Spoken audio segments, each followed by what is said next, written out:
களவை அருகே குளிர்சாதன பெட்டி வெடித்து ஏற்பட்ட தீ விபத்தில் வீட்டில் இருந்த 3 லட்சம் ரூபாய் மதிப்பிலான உபயோகப் பொருட்கள் முற்றிலும் எரிந்து சேதமானது. ராணிப்பேட்டை மாவட்டம் களவை அடுத்த மேல்நள்ளி கிராமம் மேட்டுத்தெருவை சேர்ந்தவர் ரோஸ். கூலி வேலை செய்து வரும் இவர் தனது மகன் மற்றும் மருமகளுடன் ஒரே வீட்டில் வசித்து வருகிறார். இந்த நிலையில் நள்ளிரவு வீட்டினுள் இருந்த குளிர்சாதன பெட்டி அதிக சத்தத்துடன் வெடித்துள்ளது. இதனால் தீ விபத்து நேரிட்டது. இதுகுறித்த தகவலின் அடிப்படையில் சம்பவ இடத்திற்கு சென்ற தீயணைப்புத் துறையினர் தீயை அணைத்தனர். இருப்பினும் வீட்டில் இருந்த 3 லட்சம் மதிப்பிலான உபயோகப் பொருட்கள் தீக்கு இரையானது. தீயணைப்பு வீரர்கள் தாமதமாக வந்ததன் காரணமாகவே தீ முழுவதுமாக பரவி பொருட்கள் சேதமானதாக குற்றச்சாட்டு எழுந்துள்ளது. மின்கசிவு காரணமாக இந்த விபத்து ஏற்பட்டதாக கூறப்பட்டுள்ள நிலையில் களவை போலீசார் இது தொடர்பாக வழக்கு பதிவு செய்து விசாரணை நடத்தி வருகின்றனர். தொடர்ந்து சம்பவ இடத்திற்கு வந்த திமுக மாவட்ட கவுன்சிலர் சிவக்குமார் 1 மாதத்திற்கு தேவையான மளிகை பொருட்களை வழங்கினார். மேலும் வருவாய்த்துறை சார்பில் பொருட்கள் வழங்கப்பட்டது. வெயில் தாக்கம் காரணமாக வீட்டில் இருந்த அனைவரும் மொட்டை மாடியில் உறங்க சென்றதால் அதிர்ஷ்டவசமாக உயிர் சேதம் தவிர்க்கப்பட்டது. கள்ள நோட்டுகளுடன் பிடிப்பட்ட வழக்கறிஞர் உட்பட 6 பேருக்கு 7 வருடம் சிறை தண்டனை விதித்து தென்காசி கூடுதல் சார்பு நீதிமன்றம் தீர்ப்பு வழங்கி அதிரடி காட்டியுள்ளது. கடந்த 2016ஆம் ஆண்டு VK புதூர் காவல் நிலைய எல்லைக்குட்பட்ட கலிங்கம்பட்டி அருகே காவல்துறையினர் வாகன தணிக்கையில் ஈடுபட்டுக் கொண்டிருந்தபோது 2 இருசக்கர வாகனத்தில் வந்த 6 நபர்களிடமிருந்து 39,500 ரூபாய் மதிப்புள்ள 79,500 ரூபாய் கள்ள நோட்டுகள் பறிமுதல் செய்யப்பட்டது.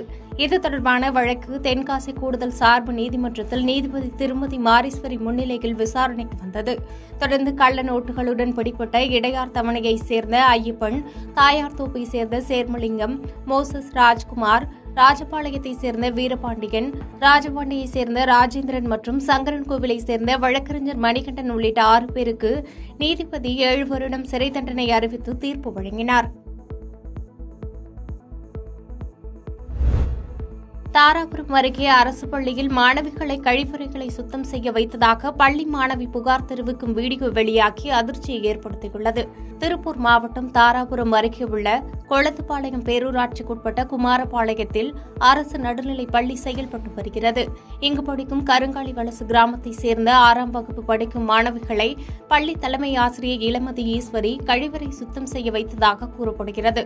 இதுகுறித்து பாதிக்கப்பட்ட பள்ளி மாணவிகள் வெளியிட்ட வீடியோ இணையத்தில் வெளியாகி அதிர்ச்சியை ஏற்படுத்தியுள்ளது. இதையறிந்த திருப்பூர் மாவட்ட ஆட்சித்தலைவர் கிறிஸ்துராஜ், தாராபுரம் கோட்டாட்சியர் செந்தில் அரசன், வட்டாட்சியர் கோவிந்தசாமி, மாவட்ட முதன்மை கல்வி அலுவலர் கீதா ஆகியோருக்கு சம்பந்தப்பட்ட குமாரபாளையம் அரசு நடுநிலைப் பள்ளிக்கு சென்று விசாரணையை தொடங்க அறிவுறுத்தியுள்ளார். இந்த நிலையில் இதுபோன்ற செயல்களில் ஈடுபடுத்திய தலைமை ஆசிரியர் மீது உரிய நடவடிக்கை எடுக்க வேண்டும் என சமூக ஆர்வலர்கள் கோரிக்கை விடுத்துள்ளனர். ஒரு மாசமா தொடர்ந்து நீங்க தான் கழுவுறீங்க 2 பேரும், வேற யாரும் இந்த ஸ்டூடெண்ட்ஸ் கழுவுறதில்ல? நாங்கள் வராட்டி தான் வேற யாரை கழுவுவோம். வேற யாரா கழுவுவோம்? நீங்கள் லீவ் போட்டேன். நீங்கள் சொன்னீங்களா இதெல்லாம் நான் கழுவ மாட்டேன் அப்படின்னு எதாவது சொன்னீங்களா? நீங்கள் டீச்சருக்கு பயந்துட்டு சொல்லலை? அந்த ஒரு பக்கமுள்ள நீ வள்ளி தாம்பரத்தில் பிரபல ஸ்வீட் ஸ்டாலில் கரப்பான் பூச்சியுடன் இனிப்புகள் வழங்கியதாக வாடிக்கையாளர் புகார் அளித்துள்ள சம்பவம் பரபரப்பை ஏற்படுத்தியுள்ளது. கிழக்கு தாம்பரம் பாரத மாதா சாலையில் பிரபலமான இனிப்பகம் செயல்பட்டு வருகிறது. இங்கு அப்பகுதியைச் சேர்ந்த பாபு என்பவர் இனிப்பு உள்ளிட்ட தின்பண்டங்களை வாங்கி சாப்பிட்டுள்ளார். அப்போது அவருக்கு திடீரென லேசான மயக்கம் மற்றும் வாந்தி ஏற்பட்டுள்ளது. இதனால் சந்தேகமடைந்த வாடிக்கையாளர் பாபு இனிப்பக கடை ஊழியர்களிடம் கேட்டபோது உரிய பதில் அவர்கள் அளிக்கவில்லை. இதனால் இனிப்புகள் வைத்துள்ள பாக்ஸ்களை ஆராய்ந்தபோது அதில் ஏராளமான கரப்பான் பூச்சிகள் மற்றும் பாச்சைகள் இருப்பது தெரியவந்தது. இதனையடுத்து கடை ஊழியர்களுடன் வாடிக்கையாளர் வாக்குவாதம் செய்ததால் கடையை மூடிவிட்டு கடை ஊழியர்கள் அங்கிருந்து தப்பியுள்ளனர். இந்த நிலையில் உணவு பாதுகாப்புத்துறை அதிகாரிகள் இதுபோன்ற பிரபல இனிப்பகங்களில் சோதனை நடத்தி தரமான பொருட்களை விற்பனை செய்வதை உறுதி செய்ய வேண்டும் என வாடிக்கையாளர் வேண்டுகோள் விடுத்துள்ளார். மதுரை கள்ளிக்குடி அருகே உர தொழிற்சாலையை நிரந்தரமாக அகற்றக்கோரி தேசிய நெடுஞ்சாலையில் மறியல் போராட்டத்தில் ஈடுபட்ட தமிழக சட்டமன்ற எதிர்க்கட்சி துணைத் தலைவர் RB உதயகுமார் கைது செய்யப்பட்ட சம்பவம் பரபரப்பை ஏற்படுத்தியுள்ளது. மதுரை மாவட்டம் கள்ளிக்குடி தாலுகா கே சென்னப்பட்டி கிராம பகுதியில் கேரளாவை சேர்ந்த தனியார் ஒரு தொழிற்சாலை நிறுவனம் செயல்பட்டு வருகிறது. இந்த நிறுவனத்தில் இறைச்சி கழிவுகளை சுத்திகரித்து உரமாக மாற்றும் பணி நடைபெறுகிறது. இதனால் அந்த பகுதியை சுற்றியுள்ள கிராமங்களில் நிலத்தடி நீர் மற்றும் காற்று மாசுபடுவதாக 6 ஊரை சேர்ந்த கிராம மக்கள் கடந்த வாரம் தேர்தலை புறக்கணித்த நிலையில் மாசு கட்டுப்பாட்டு வாரியத்திடம் மதுரை மாவட்ட ஆட்சியர் இது சம்பந்தமாக அறிக்கை கேட்டிருந்தார். அதற்கு பதிலளித்த மாசு கட்டுப்பாட்டு வாரியம் சம்பந்தப்பட்ட தொழிற்சாலை சட்ட விதிகளுக்கு உட்பட்டு நடைபெறுவதாக தெரிவித்திருந்தது.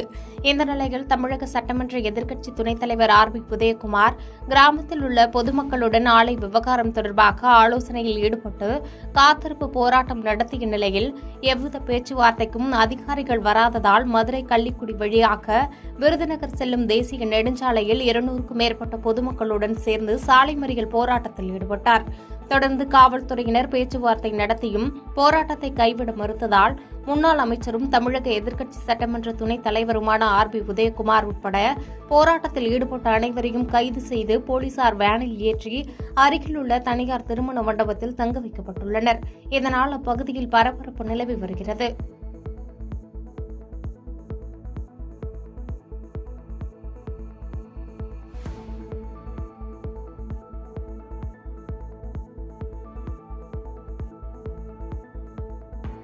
பாதகம் செய்பவரை கண்டால் நாம் பயங்கொள்ளலாகாது பாப்பா. மோதி மிதித்து விடு பாப்பா, அவர் முகத்தில் உமிழ்ந்து விடு பாப்பா. அண்மை செய்திகளை உடனுக்குடன் தெரிந்து கொள்ள இணைந்திருங்கள் இயம்நாடு தொலைக்காட்சியுடன்.